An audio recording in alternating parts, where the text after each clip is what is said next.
Iran కి కొంత యుద్ధ సామాగ్రి పంపిస్తున్నట్టుగానే చర్చనీయాంశంగా మారింది. అరబ్ కంట్రీస్ అన్ని ఏకమయ్యాయి. ఇజ్రాయెల్ పైన వారంతా ఒత్తిడి తీసుకొచ్చేందుకు ప్రయత్నం చేస్తున్నారు. అమెరికా కూడా డైరెక్ట్గా యుద్ధ క్షేత్రంలోకి దిగలేదు. అయితే ఇప్పుడు డైరెక్ట్గా యుద్ధ క్షేత్రంలోకి దిగాలనే ఒక ఆలోచనతో అమెరికా ముందుకు వెళ్తోంది. Over and over again. ఆ తర్వాత there will be much bigger than that. ఆ తర్వాత there will be no more. ఈ పదాలని అమెరికా అధ్యక్షుడు డొనాల్డ్ ట్రంప్ వాడుతున్నారు. ఓవర్ అండ్ ఓవర్ అగైన్ అనేటువంటి దాంట్లో డీల్ పైన సంతకం చేయమంటే చేయలేరు. ఇకపైన మీ దగ్గర న్యూక్లియర్ వెపన్ ఉండకూడదు. There will be over and over again. దాని పని అయిపోతుంది అనేటువంటి మాటని డొనాల్డ్ ట్రంప్ వ్యాఖ్యానిస్తూ ట్వీట్ చేశారు. ఆ తర్వాత there will be no more అంటే ఇకపైన ఇరాన్కి సంబంధించి ఏది ఉండదు, టహరాన్ని ఎవాక్యుయేట్ చేయనటువంటి పదాన్ని కూడా డొనాల్డ్ ట్రంప్ మాట్లాడుకొచ్చారు. ఇప్పుడు తాజాగా ఏకంగా డైరెక్ట్గా అన్కండిషనల్ సరెండర్, ఎటువంటి షరతు లేకుండా సరెండర్ అయిపోవాల్సిందే, లేదు కాదు కూడదు అనుకుంటే అంతమొందిస్తామన్నటువంటి ఒక మాటని మాట్లాడుకొచ్చారు ఆయన. అన్కండిషనల్ సరెండర్ చూస్తున్నారు కదా ఆర్టీవీ స్క్రీన్ పై రైట్ సైడ్ బాక్స్ లో డొనాల్డ్ ట్రంప్ చేసినటువంటి ఆ ట్వీట్. అన్కండిషనల్ సరెండర్, షరతులు లేకుండా లొంగిపోవాల్సిందే. ఎస్, అటు ఇరాన్ని షరతులు లేకుండా లొంగిపోవాల్సింది చెప్పేటువంటి మాటల్ని డొనాల్డ్ ట్రంప్ చెప్తున్నారు. ఇజ్రాయెల్ భుజంపై నుంచి ఇరాన్ని ఇన్ని రోజుల పాటుగా ఎక్కుపెట్టిన డొనాల్డ్ ట్రంప్ ఇప్పుడు డైరెక్ట్గా యుద్ధ క్షేత్రంలోకి దిగుతున్నారు. ఏ క్షణమైన అమెరికా డైరెక్ట్గా ఇరాన్ పైన యుద్ధాన్ని ప్రకటించే అవకాశం కనబడుతోంది. ఇదంతా కూడా మూడో ప్రపంచ యుద్ధానికి దారి తీయబోతోంది. టెహరాన్లోని న్యూక్లియర్ స్థావరాలనే టార్గెట్గా ఇజ్రాయెల్తో కలిసి డొనాల్డ్ ట్రంప్ దాడులు చేయాలనుకుంటున్నారు. దాడులు చేయాలనే నిర్ణయాన్ని ఆల్రెడీ డొనాల్డ్ ట్రంప్ తీసుకున్నట్టు తెలుస్తోంది. కెనడా నుంచి G7 సమిట్లో పాల్గొనబడినటువంటి డొనాల్డ్ ట్రంప్ హుటాహుటిన ఒకరోజు ముందుగానే షెడ్యూల్ని ముగించేసుకొని వైట్ హౌస్ చేరుకున్నారు. దీనిపైన ఇజ్రాయెల్ ఇరాన్ యుద్ధానికి ముగింపు పలకడం కోసమైనటువంటి ఒక మాట చర్చనీయాంశంగా మారింది. కానీ ఇదంతా తప్పుడు భావన, కావాలని కొంతమంది రకంగా పబ్లిసిటీ స్టంట్ చేస్తున్నారు. నాకు యుద్ధం ఆపాల్సిన అవసరం లేదు. There is nothing to do with Israel and Iran cease fire. అసలు యుద్ధాన్ని ఆపాల్సిన అవసరం లేదు, దాంతో చేయాల్సినటువంటి ఆ సిచ్యువేషన్ కూడా లేదు అని చెప్తూనే ఆయన మరోవైపుగా ఎవాక్యుయేట్ టెహరాన్ అనేటువంటి మాటలు మాట్లాడుకొచ్చారు. ఎవాక్యుయేట్ టెహరాన్ మొత్తాన్ని కూడా అంతా వదిలేసి వెళ్ళిపోయినటువంటి ఒక మాటని మాట్లాడుకొచ్చారు ఆయన. ప్రస్తుతానికి టెహరాన్లోని కొజీర్ అనేటువంటి ఒక ప్రాంతంలో పెద్ద ఎత్తున మిసైల్స్ తో ఇజ్రాయెల్ దాడి చేస్తున్నట్టు తెలుస్తోంది. Multiple Iranian news outlets are reporting that news. Israel forces have launched a strike targeting Qojir missile production facility near Tehran. Qojir missile production సంబంధించి ఆ స్థావరాన్ని, ఆ ప్రొడక్షన్ స్థావరాన్ని ప్రస్తుతం ఇజ్రాయెల్ తమ దాడులతో ఉక్కిరి విక్కిరి చేసింది. ఈ విషయాన్ని ఏకంగా ఇరానియన్ మీడియా సంస్థలే ధృవీకరిస్తున్నాయి. ఇక టెల్ ప్రాంతానికి కూడా evacuation warning for Tel Aviv. So Iran ఏం చేస్తోంది, ఇటువైపు ఇజ్రాయెల్ నుంచి అమెరికా నుంచి టెహరాన్ ప్రాంతాన్ని ఎవాక్యుయేట్ చేసి వెళ్ళండి అని చెప్పడంతోనే వారంతా ఎవాక్యుయేట్ చేసి వెళ్ళిపోయారు. చైనీస్ ఎంబసీ రంగంలోకి దిగింది. తమ పౌరులను కాపాడుకునేందుకు వారంతా ప్రయత్నం చేశారు. ఇండియన్ ఎంబసీ కూడా రంగంలో దిగింది. తమ పౌరులను కాపాడుకునేందుకు శ్రమించింది ఇండియన్ ఎంబసీ అధికారులు కూడా. ఇప్పుడు తాజాగా టెహరాన్ మొత్తం కూడా దాదాపుగా ఎవాక్యుయేట్ అనేది కనబడుతోంది. టెహరాన్లో ఒక ఆందోళనకరమైన పరిస్థితులు నెలకొన్నాయి. ఇరాన్ టెహరాన్ ప్రాంతాన్ని మొత్తాన్ని కూడా బాంబులతో ఛిద్రం చేస్తోంది ఇజ్రాయెల్. ఈ నేపథ్యంలోనే అటు ఇరాన్ కూడా ఒక బిగ్గెస్ట్ వార్నింగ్ ఇచ్చింది, ఎవాక్యుయేట్ టెల్ అవీవ్. ఏ రకంగా అయితే ఎవాక్యుయేట్ టెహరాన్ అనేటువంటి మాటని డొనాల్డ్ ట్రంప్ మాట్లాడుకొచ్చారో ఇప్పుడు ఇరాన్ ఏమంటోంది, evacuate Tel Aviv. Tel Aviv అనేటువంటి ప్రాంతం ఇజ్రాయెల్లో చాలా అద్భుతమైనటువంటి ఒక మహానగరంగా ఉంది. ఒక రకంగా రాజధాని నగరంగా కూడా మనం వివరించవచ్చు దాన్ని. సో టెల్ అవీవ్ ప్రాంతాన్ని వదిలేసి వెళ్ళిపోండి, ప్రాణాలు కాపాడుకోండి.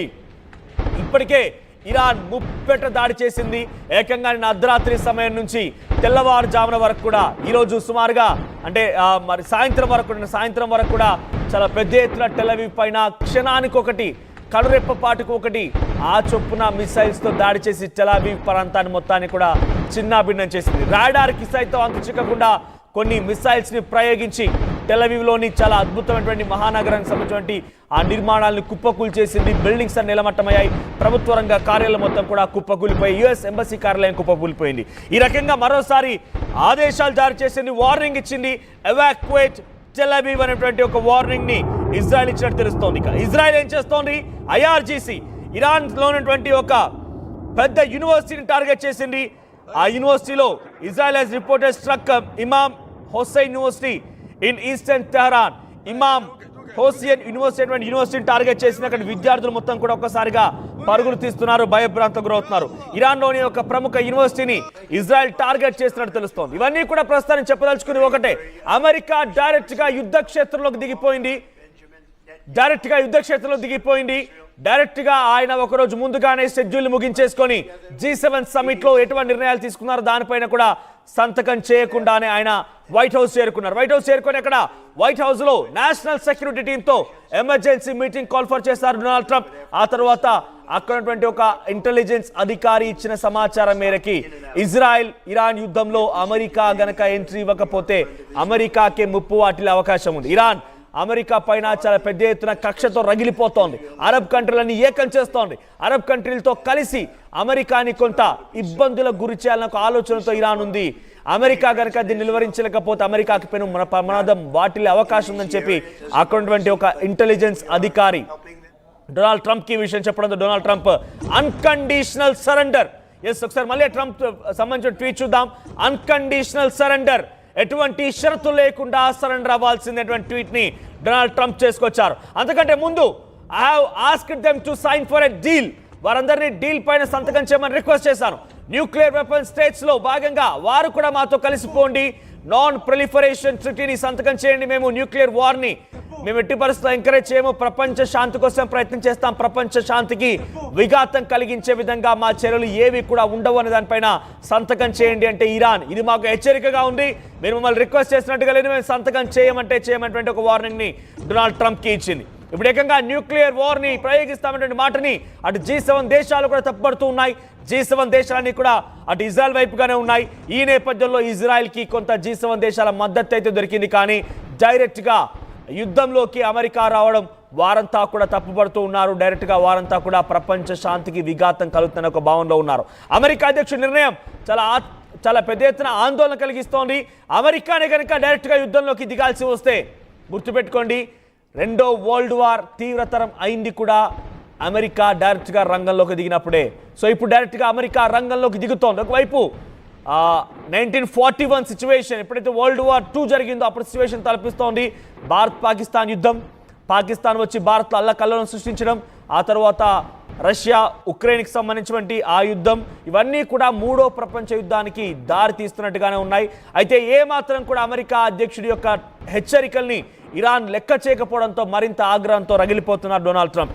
ఒకసారి మా ప్రతినిధి కృష్ణమోహన్ దగ్గరికి వెళ్దాం. Krishnamohan, so present Donald Trump versus Iran Ali ఖమేనీగా ఈ యుద్ధం జరిగే అవకాశం కనబడుతోంది. ప్రత్యక్ష యుద్ధంలోకి అమెరికా అధ్యక్షుడు రాబోతున్నారు. అన్కండిషనల్ సరెండర్, షరతులు లేకుండానే లొంగిపోవాలనేటువంటి ఒక ఆలోచనతో డొనాల్డ్ ట్రంప్ ఒక ట్వీట్ చేశారు. సో ఇంతకీ డైరెక్ట్గా యుద్ధంలోకి వస్తే పరిస్థితి ఏంటి, అటువంటి సిచ్యువేషన్ ఉంటుంది? ఎందుకంటే ప్రత్యక్ష యుద్ధంలోకి ఎక్కడా కూడా రాలేదు ఆయన. రష్యా ఉక్రెయిన్ యుద్ధంలో సమయంలో కూడా కొంత నిలువరించే ప్రయత్నం చేశారు. భారత్ పాకిస్తాన్ యుద్ధంలో కూడా సీజ్ ఫైర్ కోసం ప్రయత్నం చేశారు. కానీ ఇక్కడ సీజ్ ఫైర్ కోసం ప్రయత్నం చేస్తున్నట్టుగా ఏదీ లేదు. పైపెచ్చు అన్కండిషనల్ సరెండర్ అలాంటి పదాలు వాడుతున్నారు. They will be much more than that అంటూ ఉన్నారు. సో ఎలా చూడాలి డొనాల్డ్ ట్రంప్ యొక్క వ్యాఖ్యల్ని? బేసిక్ గా కొంత అమెరికన్ ఒక ఆందోళన అయితే ఉంది.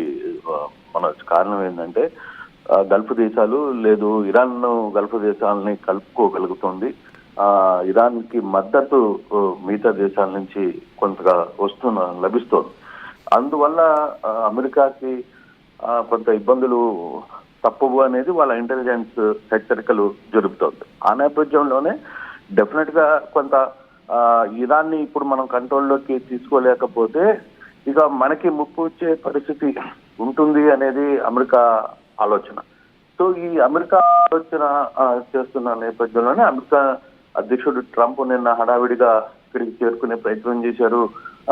అమెరికాకు వచ్చి కెనడాకి చేరుకున్నారు. అక్కడ ఇమీడియట్ గా G7 దాన్ని కూడా క్లోజ్ చేసుకుని హడావిడిగా ఒక ఎమర్జెన్సీ మీటింగ్ పెట్టుకోవాల్సిన పరిస్థితి వచ్చింది. దాంతో ఈ సబ్జెక్ట్ అంతా కూడా కొంత చర్చ అయితే జరిగింది. వీళ్ళ మధ్య జరిగిన ఈ చర్చలో కొంత కీలకమైన అంశాలు రాబోయే రోజులు ఏ విధంగా ఉంటే, ఇప్పుడు ఇరాన్ని కంట్రోల్ తేకపోతే ఇక మళ్ళీ తీసుకుని రాలేమో అనే ఒక ఆలోచన, మరోవైపు